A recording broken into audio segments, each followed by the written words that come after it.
Bismillahirrahmanirrahim. Nama saya Muhammad Rafiuddin bin Zainal Rashid.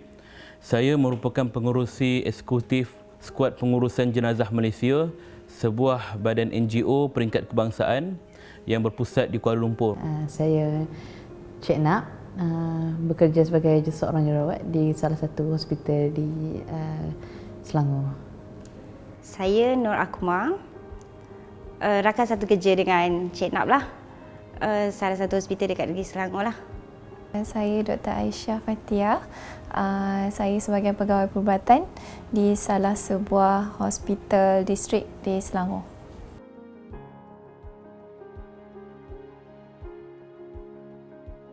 Apakah tugasan anda? Saya merupakan di antara barisan yang mana bersedia seandainya diperlukan oleh pihak KKM sendiri, Kementerian Kesihatan Malaysia. Sekiranya berlaku, mereka akan minta bantuan kami akan hadir dan skuad kami bersedia di setiap negeri. Tugasan saya, nama misi memang sebagai seorang jururawat kita care to patient lah.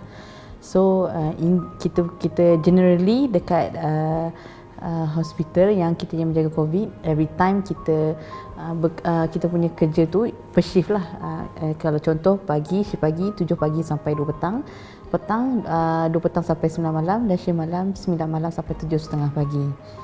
Bahagian tugasan ni bila kita masuk tu, firstly apa yang kita tengok adalah in case saya cerita dari segi ICU punya culture lah.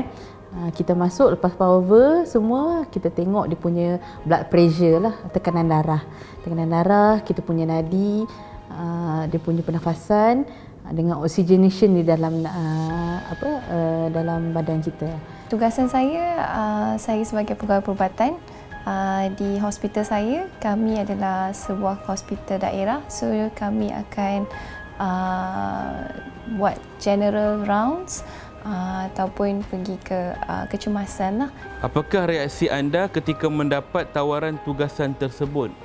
Sebenarnya dalam kes COVID-19 ini, bukan kami yang mendapat tawaran, melainkan kami sendiri yang menawarkan diri untuk membantu kerana melihat jumlah kematian di luar negara yang semakin meninggi. Semua orang tak sama. Tapi benda yang paling kita takut bila kita terima satu berita, staff pun ada yang positif masa tu. So masa tu memang semua orang perlu ambil swab juga. Tapi dalam masa yang sama, kita kena juga protect diri sendiri dan keluarga kita. Kalau kita tak buat test, nanti balik rumah, family sendiri pula yang akan positif. So benda tu memang semua orang akan berfikir. Nak kata sedih tu tak sedih sangat lah, tapi lepas tu lah, after tu baru rasa sedih lah, sebab masa tu tak ready, and then bila nak tinggalkan anak tu, tu baru rasa sedih lah. So awal-awal tu rasa terkejut je lah. Adakah anda berasa takut terhadap pesakit anda? Sejujurnya saya tidaklah merasa takut atau bimbang, kerana bila kita mematuhi SOP keselamatan yang telah ditetapkan oleh pihak KKM khususnya, maka tidak ada perlu yang dikhawatirkan. Kerana ini adalah satu tanggungjawab fardu kifayah bagi kami. Kami akan selesaikan secara sempurna mengikut rukun-rukun yang telah ditetapkan. Kalau nak ikut rasa takut ni, semua orang rasa takut. Tambah lagi bila COVID ni tular, satu Malaysia kita dah MCO, so kita yang berpusat, kita lah orang yang barisan paling hadapan. So perasaan takut tu memang ada. Masa dapat tahu ni, kita pesakit kita jadi macam slightly phobia lah. Sebab masa awal-awal ni, masa saya tahu ni, sebab benda tu a few days before PKP, kita tak ada apa, macam it's just a rough idea what is COVID like. Kita tak ada lagi macam a full SOP macam mana nak kena handle benda tu. Sebab bila ada anak ni, dia fikir dia lain tau. Kalau kita ni seorang, kita tak fikir sangat. Tapi sebab bila ada anak, kita rasa takut kita bawa benda tu pada orang lain. Bila fikir kat budak, kita takut bila budak tu infected, dan macam mana kita akan rasa bersalah. Apakah situasi yang paling mencabar yang harus anda hadapi ketika menjalankan tugas? Dalam kes COVID-19, ada satu kes yang melibatkan seorang ayah yang mana dia rindukan anaknya. Dia duduk di Segamat dan dia nak pulang ke Kuala Terengganu nak berjumpa dengan anaknya, tapi sayangnya tidak ada pengangkutan yang boleh bawa dia ke sana kerana masalah PKP. Maka bila mana berlaku keadaan demikian, dia telah bernekat untuk berjalan kaki. Dalam perjalanan dia nak menuju ke Kuala Terengganu tu, di pertengahan jalan di Muazzam Shah daerah tu, dia mengalami kesakitan yang dikatakan mengalami kebuluran, kehausan, dia mengalami dehidrasi yang sangat melampau tinggi dan kelaparan yang sangat, dan akhirnya dia sakit dan dia meninggal dunia di tepi jalan sehingga mayatnya ditemui oleh orang ramai dan telah dibawa ke hospital. Jenazahnya telah disyaki pesakit COVID-19, kemudian dibawa ke Kuantan. Setelah disahkan positif COVID-19, kami dipanggil. Ketika itu kami datang ke hospital pada tarikh lebih kurang puasa yang ke-21, 21 Ramadan. Dan kami kendalikan jenazah itu daripada pagi bersama dengan 2 orang ahli keluarganya. Jadi kami aturkan di dalam bilik itu untuk tayamum, kemudian kami kafankan jenazah itu, dan setelah selesai kami naik van jenazah KKM dengan pihak polis terus hantar ke tanah perkuburan Islam. Situasi yang paling mencabar sebab saya nurse dekat satu ICU lah, ICU department.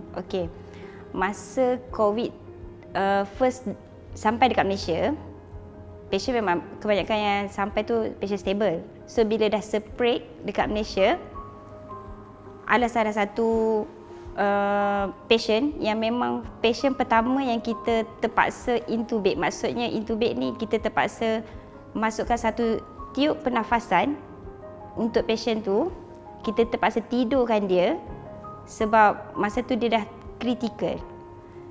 Dan mencabarnya bila kita nak pakai satu PPE yang lain daripada PPE biasa yang kita pakai untuk attend patient COVID juga. Cuma yang ini berbeza sikit sebab untuk intubation. Intubation memang ada satu khas untuk PPE dia lah. Yang tu memang lagi mencabar untuk pakai dia dan mengambil masa mungkin dalam 15 minit untuk pakai sahaja. Situasi yang paling mencabar masa menjalankan tugas, saya rasa yang masa ni part yang paling mencabar is tinggalkan anak lah. Sebab tiba-tiba bila dapat tahu yang patient tu COVID, saya tak ready langsung. And memang tiba-tiba walaupun pesakit tu masa tu tak tahu lagi dia tu positif, tapi saya takut nak balik rumah. So saya tanya pengarah masa tu, boleh tak kalau saya nak duduk hostel sebab saya tak nak balik rumah, saya takut anak-anak saya kena. And paling mencabar sebab anak saya yang kecil masih menyusu badan, tak pernah lagi pisah susu dan tak pernah susu selain susu saya. So masa tu lah saya rasa sedih sebab dia tak pernah pisah. Kalau on call pun selalu within few hours saya akan balik rumah. Saya tak tahulah, maybe sebab saya macam tak ready kan. So semua grief, stages of grief tu saya ada. Saya marah, saya denial, semua saya ada perasaan tu.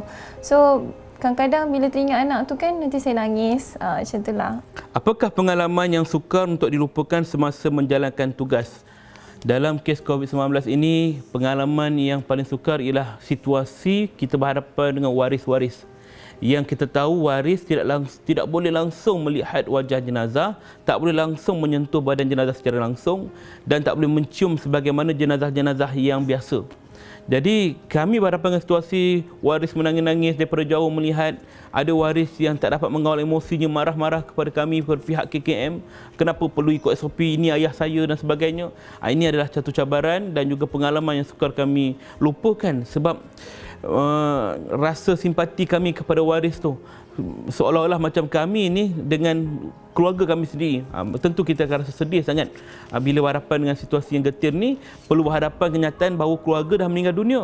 Yang paling sedih, tak boleh pula kita uruskan jenazah dia, tak boleh sentuh dan tak boleh cium. Allahu Akbar. Ini satu perkara yang cukup tak dapat kita bayangkan. You bayangkan the whole day you tak cukup rehat, you penat, you beremosi, you puasa. So puasa ni lah yang apa orang kata, yang keep remind kita ini ibadah, ini ibadah, ini ibadah. Tuhan tahu apa yang kita buat hari ini. InsyaAllah kat sana nanti kita ada habuan kita, ada hikmah dia bersebut semua ni. So kita kita berpegang yang tu. Kalau contoh kawan kita lambat ke apa ke 15 minit tu, kita tetap bersabar sebabnya dalam situasi macam ni kita tak boleh pun nak buka mask sikit untuk kita titik 1 atau 2 titik air dalam mulut, sebabnya adalah amat bahaya kalau kita duduk dalam ward COVID. Adakah keluarga dan rakan anda telah menjauhkan diri daripada anda? Dalam situasi COVID-19 memang tidak adalah perkara ini berlaku kerana masing-masing maklum dengan tugas kami dan mereka tahu kami terlibat ini bukanlah secara langsung kepada orang yang hidup. Kami hanya menguruskan jenazah yang telah ditutup dengan plastik yang mana telah dibasmi kuman, dan kami juga telah memakai pakaian yang lengkap, set PPE yang lengkap, yang mana risiko untuk kena penyakit itu sangat-sangat kurang. Maka tidak adalah isu rakan-rakan atau keluarga menjauhkan diri kerana masing-masing sudah maklum tugas kami. Memang bukan setakat kalau duduk dengan kalau single tu mungkinlah okey lagi, tapi bila berkeluarga ni macam ada anak, so anak akan menangis cari, so benda tu sedih lah untuk orang yang berkeluarga. Berkahwin lah. So tu tak termasuk lagi dengan orang yang tak memahami. Maksudnya dia tak faham apa itu COVID, dia tak faham. Okey, kita orang sebelum balik rumah memang kita orang akan mandi, kita orang akan bersihkan diri betul-betul sebelum balik. Tapi bila sampai rumah kadang-kadang ada ahli keluarga yang tak faham, so dia akan macam, betul ke bersih ni? Macam tak bersih je? Macam tu. Betul ke? Entah-entah bawa balik COVID. Macam tu. Kita akan rasa macam dia orang sendiri tak payah dekat. Macam tu. So, macam kita pun akan rasa sedih lah sebab keluarga pun macam cuba untuk jauhkan diri daripada kita sebab dia dah tahu kita kan frontliner macam tu. Tapi kita pun faham sebab kita sendiri pun perlu sebenarnya kuarantinkan diri kita sendiri sebab kita memang dengan pesakit ni pesakit positif. Bukan pesakit yang macam dia ada COVID ke? Tak ada ke? Tak, bukan macam tu. Memang kita tahu dia yang positif COVID dah. So memang kita pun akan rasa perlu kot jauhkan diri. Macam tu. Keluarga dan rakan ni setakat ni saya rasa masa tu diorang adalah sumber kekuatan saya lah. Sebab masa tu kita fragile kan, emosi tak stabil. Diorang banyak bagi sokongan, and macam masa saya sedih apa saya rindu tu kan, saya sangat syukur sebab mak saya boleh datang dengan ayah saya boleh datang daripada Johor semata-mata untuk jaga anak saya. Dan after few days after that, tiba-tiba PKP tak boleh rentas negeri and diorang pun stranded for few months kat sini. I think that one is the biggest sacrifice lah. Sebab bukan senang nak tinggalkan tempat tinggal sendiri, lepas tu kena stay dekat situ kan, terperangkap. And then kawan-kawan pun banyak juga bagi mesej kakak sabar sebab we are among the first klinik